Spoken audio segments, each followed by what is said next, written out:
Move the strike, Mr. Chairman. Gentleman is recognized. Correct me if I'm wrong, but I thought a few comments ago I heard Mr. Massie express a concern that straw purchases contribute to the gun violence epidemic. And I would just ask, sir, have you read the legislation that we are voting out of committee today? I mean, this is legislation that would ban straw purchases. Actually, the legislation makes a domestic violence victim subject to prosecution for gun trafficking. Nowhere in the legislation, sir, does it say that. And I would encourage, I mean, can you voted against an amendment that would have prevented it. Sir, will you point to the provision that you're talking about that would criminalize victims of domestic violence? It criminalizes everybody unless they're a family member in order to transfer a firearm. All right, look, reclaiming my time here. This legislation would ban straw purchases of the kind that you claim to be concerned with. They are already banned. Reclaiming my time, sir. Reclaiming my time.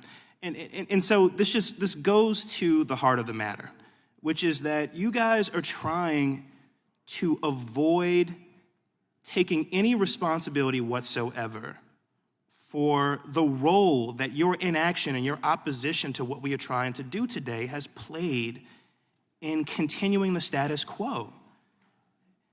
I also want to, I also want to address another issue that has come up today, because I don't want to allow my Republican colleagues to claim that gun violence prevention is a state or local issue. The truth is, our gun laws are only as strong as our weakest state's laws. We need to set a federal floor for that reason.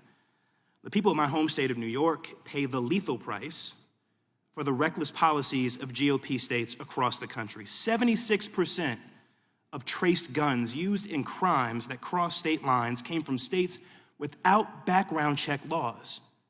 For New Yorkers, that means the, quote, iron pipeline. Guns smuggled up the I-95 corridor from the south.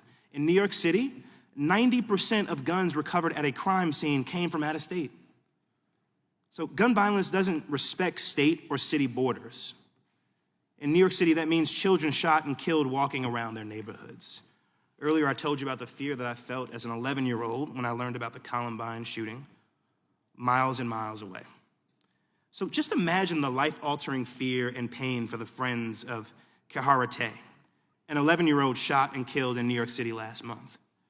Their friend, who they called Kiki, has been taken from them, all because Congress wouldn't do a thing about the flood of illegal guns in New York City.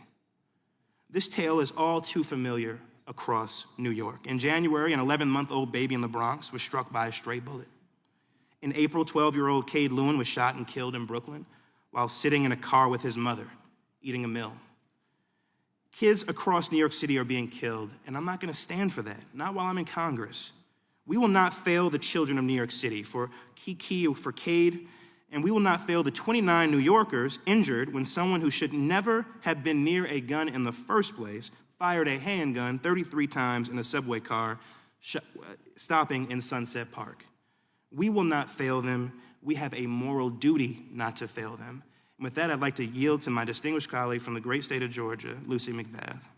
Thank you so very much. I appreciate that.